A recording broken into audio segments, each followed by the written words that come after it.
Hello people, my name is Rage, and welcome one and all as we find out if Bloodborne is worth your time. The short answer is yes, if you are a patient and not easily angered person. The long answer, the rest of this video. So this game is almost the spiritual sequely, successory type game to the Souls series, though definitely makes its own name for itself, though you would be disappointed if you were hoping for no similarities to the Souls game. It is, of course, by Miyazaki, so you are going to expect his type of, fuck you player, you dead!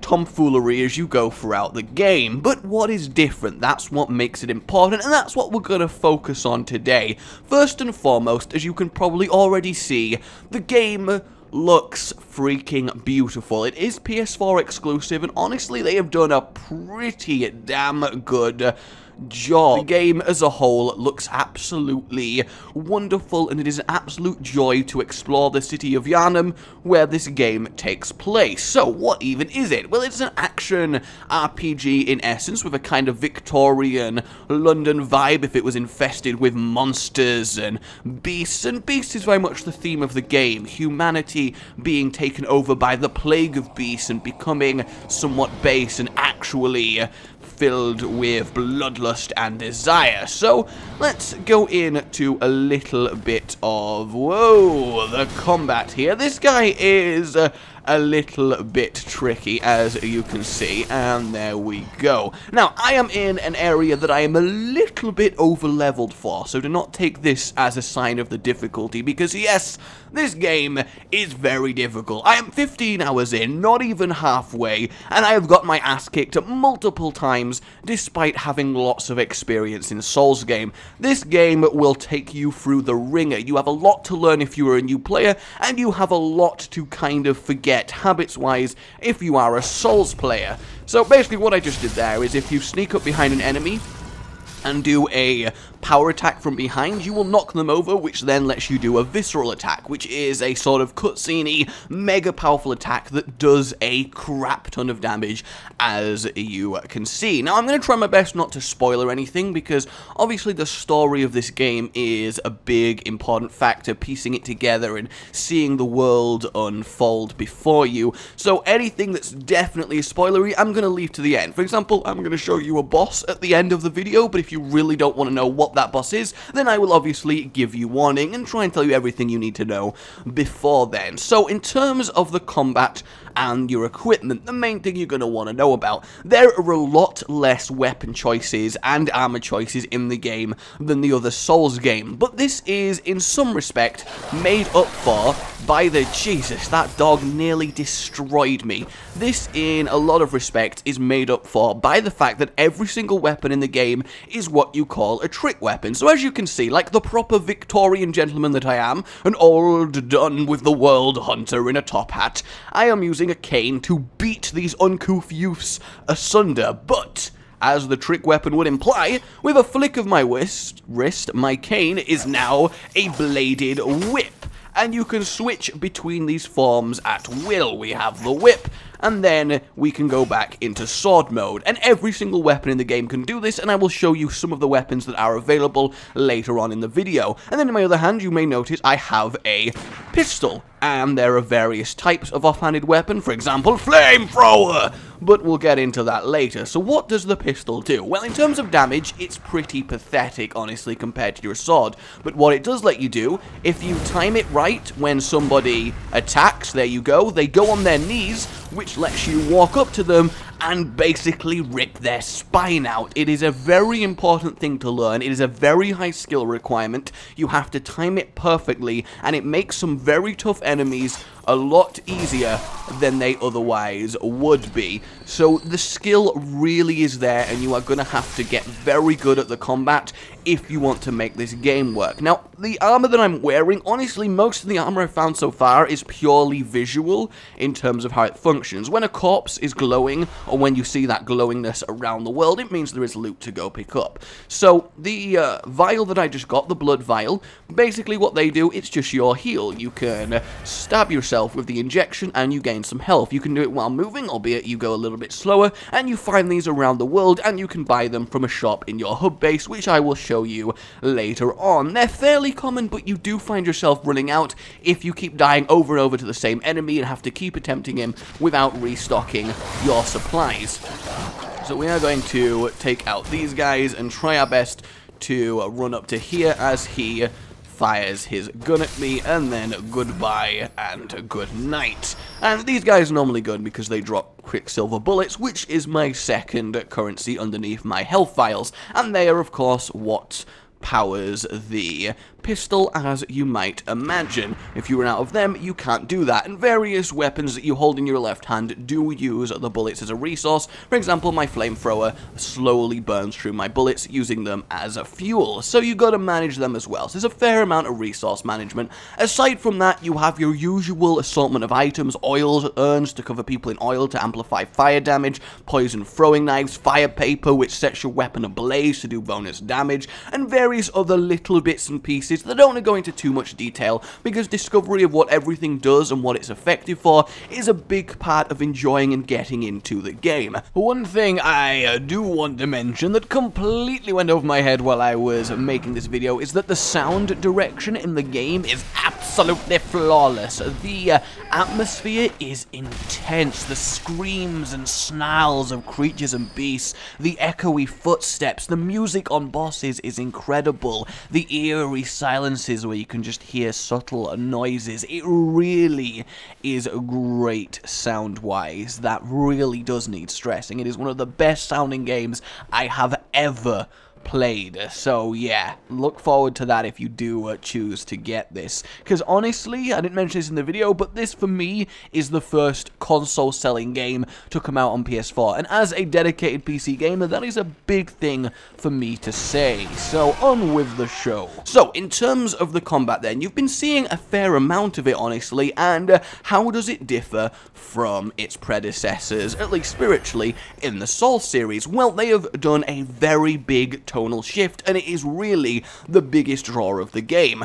In the Souls game, you had to be reactive. You had to play so slow, wait for your enemy to attack, then return the favor, and it was a very slow, methodical combat system, and that was fine, don't get me wrong, but in Bloodborne, to really fit the theme of aggressive, snarling beast, the combat is way more fast-paced, way more action-packed, and you have to be way more on your toes. By the way, the enemy design, I have to say, is absolutely wonderful in this game. There is a lot of different varieties, from werewolves to those weird giant dudes with massive axes, and how incredible did it look when he did that swipe. It really is viscerally awesome and incredibly pleasing to do.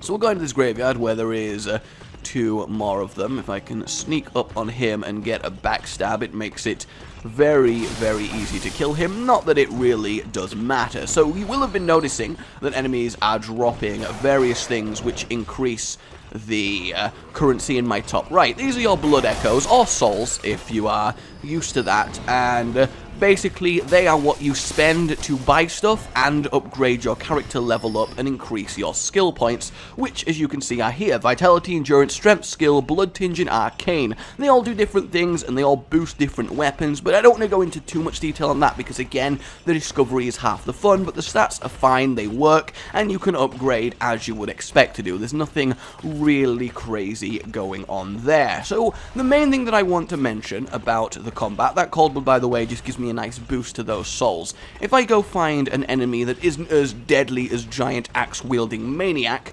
then I can show you the really neat feature which by itself encourages you to play in this very hyper-aggressive playstyle that you're not used to in games like this. But yeah, seriously, the world is absolutely beautiful. Everywhere you go, everything looks lovely, and while I'm not normally a fan of murky grey colour schemes everywhere, it really does get pulled off exceptionally well in this game. So I really cannot fault it, just because of the sheer detail everywhere in the environment. It is just brilliant. So this guy here, I'm going to let him clobber me with his stake in a second, and watch my health bar. It will go down, but there will be a lighter coloured section, and that section, as you notice, will heal as I strike the enemy that struck me. This is the regain system, and basically what it encourages you to do is when you take damage, instead of retreating and reevaluating your options, it's saying, no, get the hell back in there and wreck whatever hit you and get your bloody health back, you little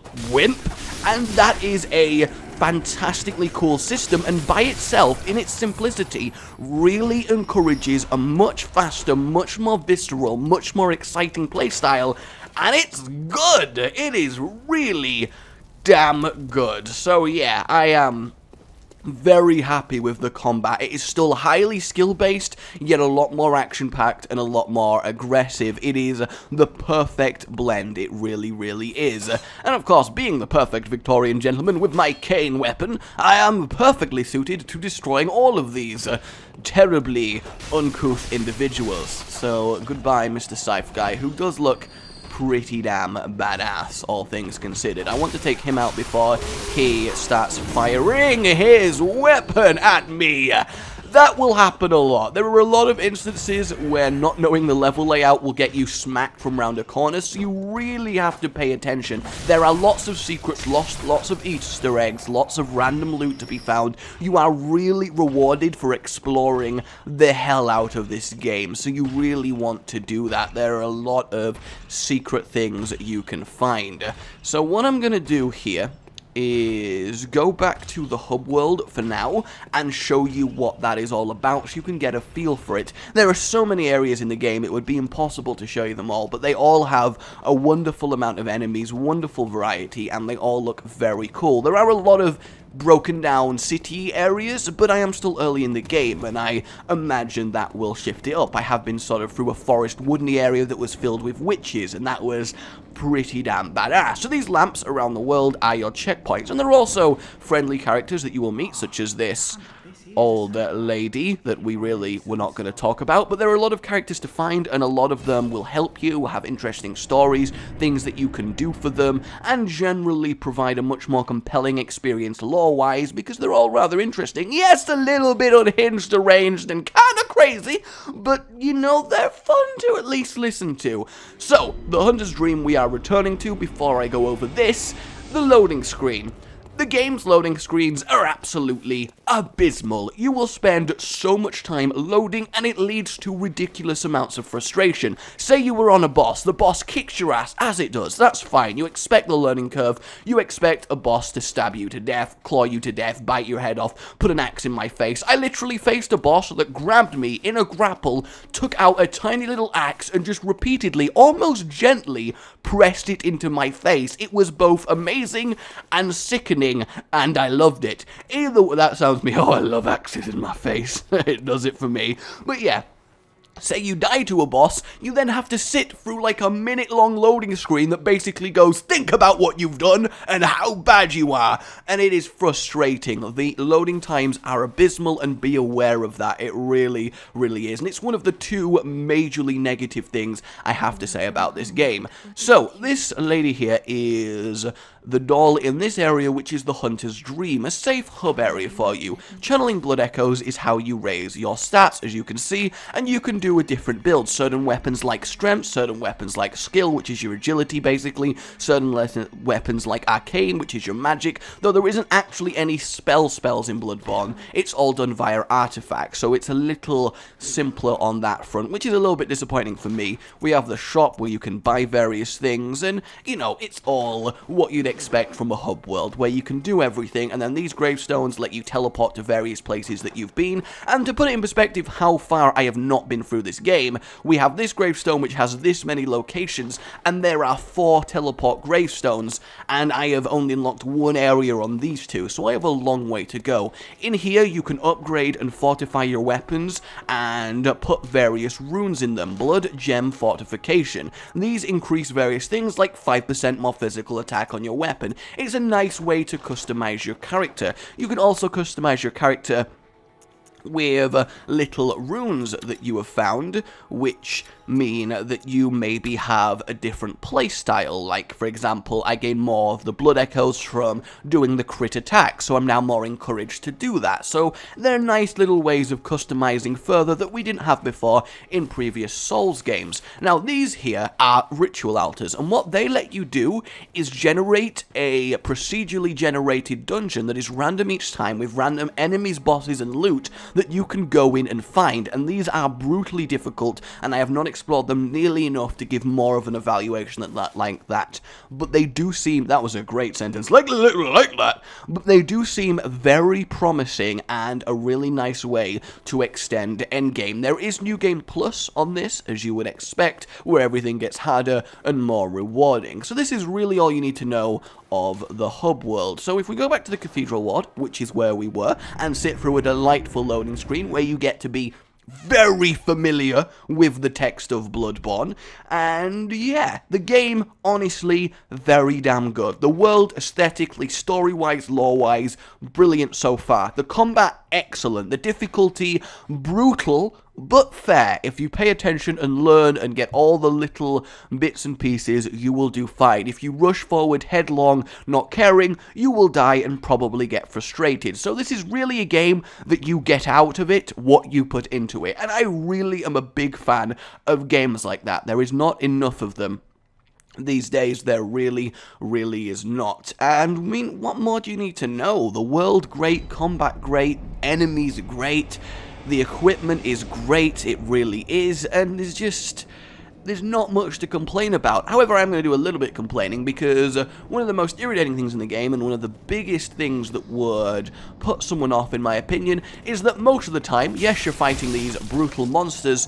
but a lot of the time, you are also fighting the camera. The camera tends to be a little bit ridiculous. It's not as bad when you're fighting normal enemies, but in bosses, camera angles like this tend to be commonplace, and it feels very unfair and frustrating when you feel like you're getting killed because the camera decided to go take a little vacation behind a tombstone off to the left out of nowhere. And the lock-on system works fine. It does center you to an enemy, it does put you in a good perspective for them, but it does tend to not give a damn about your surroundings. And you could say, well, you just need to be aware and play better. Yes, but a lot of the time you're dodging around a boss crazy, trying to dodge its ridiculous attacks, and then just suddenly, whoom! Oh, thanks, a gate.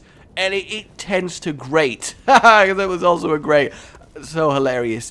And yeah, you just be aware of that. You've got to very much watch your camera. And a lot of the environments tend to be designed with that if you are just dodging around, you will find yourself just dodging into walls, getting stuck and getting beaten on, because the lock-on camera doesn't give a damn about your surroundings. So that is also quite the issue. We're going to drop down here and do a drop down attack on these guys, and it just didn't kill them. And there we go, something that happens fairly often, the sudden surprise attack from nowhere. So I'm going to dodge past him, and you can see how ridiculous the combat is just against normal enemies, and you don't need to lock on to kill everything, of course you don't. And we'll do a roll away from him. We were going to do a drop down attack, but didn't quite work as effectively as I was after there. We'll wait for him to slice, and you've got to very much learn the enemy patterns. And now he's gone on the floor. I could have done a visceral crit attack from the front, but because I was slightly lower on the stairs, it didn't let me. There are occasional positioning bugs like that, and they do tend to be a little bit frustrating, but for the most part, they're definitely forgivable, and you can get over them. So if we're going to go up here, this is where my spoiler warning comes in. You may want to skip roughly 5 minutes-ish into the video to see the various other trick weapons, but if you're not bothered about that and you've heard enough about the game, then definitely continue. So I timed my riposte, or, you know, the stagger from my gun pretty well there, but unfortunately I couldn't get the actual critical attack off. So I'm about to do a boss just to show you how the bosses are, and if you don't want the boss spoiled, then thank you very much for watching. I really hope this has helped you get a grip of the game in some way, and yeah, I mean, it is fantastically fun. It really is. Now I'm afflicted with something I have no idea what this is going to do to me, so let's see. So we are going to have a little look inside here, and here we go, everyone that is still with me. I believe this to be a boss. Now, I'm not gonna lie, I am going to die here. 90%, never done this boss before. I am more than likely going to die, because that is just how it is. You need to do a boss, throw yourself at it, be patient and learn, and eventually you will beat it. Okay, well this definitely looks like an imposing boss type area here, so let's see what happens. I'm not too prepared in terms of equipment, but, you know, maybe if I play carefully, I can do this. And certain important bosses do have cutscenes to introduce them, and there are various cutscenes in the game, of which you are about to get an example. So I assume this seemingly innocent lady on the floor in a cloak is in fact going to be a terrifying beast that is going to try and rip my face off, as tends to be the theme of these things. Okay, that's, yeah, alright, yeah, that seems about right. That does definitely seem about right there. Okay, that's a fairly sizable size increase. I have to kill that. Oh, it's like a werewolf stag dog thing. Amazing. Vicar Amelia. Well then. Okay. Haven't the foggiest how I'm gonna go about this, but that's what the beauty of fighting the bosses is around actually learning what is up. Okay, that's got a fair amount of range on it. Honestly, I probably should have seen that coming. And you've got to, oh my god, the damage on this thing is a little bit ridiculous. Let's use some healing. So I am going to have to very much be careful with this. Okay. That was terrible timing on my part, definitely. And this really is the key with bosses. You have to play slowly and just learn what they do, because you are mostly going to die the first time you fight them. So I did manage to get a little bit of an attack in there and dodge any return fire, so that's nice. But a lot of the bosses tend to do this lovely thing where when you get them to low health, they basically become a lot more dangerous. Oh! Okay. Alright. Keep dodging. Keep dodging. Dodge. Dodge. All about the dodge. All about the dodging. Alrighty then. Okay. That is quite ridiculous. So I'm going to use this fire paper, which will set my sword ablaze and increase my damage. This jump seems to be a very good opportunity to damage her. I seem to have got a lot of hits in there, and in fact I staggered her, which meant I could have got a visceral attack from the front, which would have been a wonderful amount of damage, but unfortunately I did fail to actually use it. So that's a little bit unfortunate. Want to dodge around that. So I guess we're basically trying to bait the leap smash, and then we can get some attacks in off that. Alright, let's heal up there. We want to make sure we're always on full health. She seems like the kind of beast that will just randomly kill us. Okay, calm down. Everybody do the dance. There we go. And you can see how ridiculously epic this game can get. The bosses are wonderful experiences, if a little bit terrifying and brutal. So I have unfortunately run out of my fire now, which basically means I am in a lot of trouble, because I'm going to be killing her a lot slower than before, and I need to find an opening to attack her, which is definitely not that. I may in fact die here. Okay, normally when a boss roars, it's about to kill you in the face. Alright, okay, here we will, calm down. calm down. I am surprised we've not seen this. That's not good. That's not good. Stab. Stab. Oh, she is healing. Oh, that's just wonderful. The boss can heal. That's not annoying at all. Oh, and I got hit by the thing. Oh, I am so dead. I can't do anything. And there we have the camera angle problem and the sort of backing up into a wall because you're targeted on the boss. So that is interesting. My first encounter, yeah.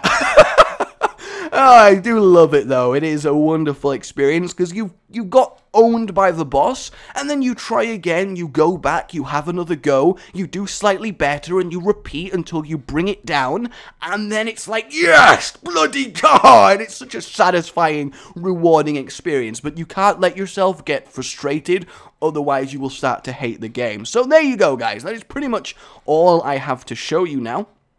And, yeah, as an example for some of the combo weapons, because you don't need to literally watch a few more loading screens for me to show you, you have a sword that turns into a hammer, you have a sword that splits into two, you have a spear, which is also a rifle, a rapier, which is also a revolver, you have an axe, which is also a double-handed axe, not as exciting, that one, and various cool things like that. So, yeah, my name has been Rage, this has been Bloodborne, very worth picking up if you like a challenge, a very fun world to explore. I will see you all next time. Please remember to like if you've enjoyed this. It really does help me out, and I do appreciate it. And subscribe for more. Did I already do that? I can't even remember at this point. I'm just so traumatized at my defeat. Oh, goodbye.